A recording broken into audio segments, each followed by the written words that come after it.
Hello friends, welcome to Jaffy உலகம். So இப்போ வந்து நம்ம இன்ஸ்டா எல்லாத்துலேயும் ஒரு ட்ரெண்டிங்காக போயிட்டுருக்குல மில்க் புட்டிங். ஸோ அதை தான் நம்மளும் வீட்டில் செஞ்சு பார்க்கலான்னு சொல்லி செஞ்சு பார்த்தோம். நல்ல சாஃப்டாக ப்ளஃபியாக ரொம்ப எம்மியாக இருந்துச்சு. இது வந்து ஒரு மில்க் ஸ்வீட் மாதிரி இருந்துச்சு பார்க்குறதுக்கு, டேஸ்ட் பண்ணுறதுக்கும். வீட்டில் எல்லோரும் சாப்பிட்டு பார்த்து நல்லாயிருக்கு, மில்க் ஸ்வீட் மாதிரி தான் இருக்குது அப்படி சொன்னாங்க. ஸோ இதுக்கு வந்து ஃபஸ்ட்டு ஒரு 1/2 லிட்டர் பால் பாக்கெட் எடுத்துக்கோங்க. நம்மளுக்கு தேவையான அளவு சுகர் ஆட் பண்ணிக்கோங்க. தனியாக ஒரு பவுலில் வந்து கார்ன்ஃப்ளவர் மாவு ஒரு 2 ஸ்பூன் இல்லாட்டி 3 ஸ்பூன் எடுத்து நல்லா தண்ணி மிக்ஸ் பண்ணி வச்சுக்கோங்க. ஸோ அதில் வந்து லம்ஸு கட்டி எதுவுமே இல்லாத மாதிரி நல்லா கிண்டி வச்சுக்கோங்க.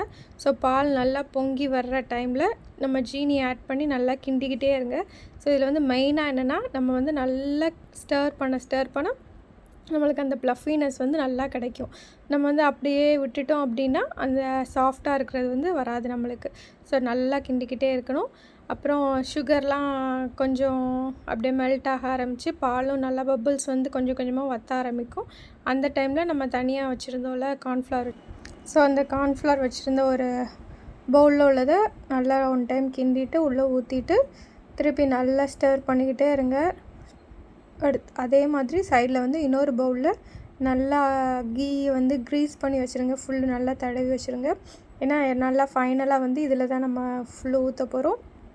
ஸோ நல்லா பால் நல்லா வற்றி நம்மளுக்கே அது தெரியும், கொஞ்சம் அப்படியே சாஃப்ட்னஸ்ஸாக இருக்கிற மாதிரி வரும். ஸோ அந்த மாதிரி வர்ற ஸ்டேஜில் நம்ம இன்னொரு பவுலில் கீயை வந்து க்ரீஸ் பண்ணி வச்சுருந்தோம்ல, ஸோ அதில் ஊற்றிட்டு நல்லா ஃப்ரிட்ஜில் வந்து ஒரு 3 to 4 hours ஸ்டோர் பண்ணி வைக்கணும். அப்படி வச்சோம் அப்படின்னா அது நல்லா வந்து அந்த ப்ளஃபினஸோடு வந்துடுது. அப்புறமா உங்களுக்கு பிடிச்ச ஷேப்பில் வந்து நீங்கள் கட் பண்ணி அதை சாப்பிட்டுக்கலாம். ஸோ நல்லா எம்மியாக தான் இருந்துச்சு. ஆனால் வந்து நம்மளுக்கு என்ன சொல்கிறது, யூடியூப்பில் இன்ஸ்டாலெலாம் ட்ரெண்டிங் ஆனப்போ 5 மினிட்ஸில் செஞ்சிடலாம், 10 மினிட்ஸில் செஞ்சிடலான்னு சொல்லி போட்டிருந்தாங்க. அப்படிலாம் இல்லை, ரொம்ப ஹவர்ஸ் ஆகுது இதை செய்கிறதுக்கு. நம்ம செஞ்சு முடித்தாலும் அடுத்து வந்து அதை ஸ்டோர் பண்ணி வைக்கிறதுக்கு கிட்டத்தட்ட 2 to 3 hours ஆகுது.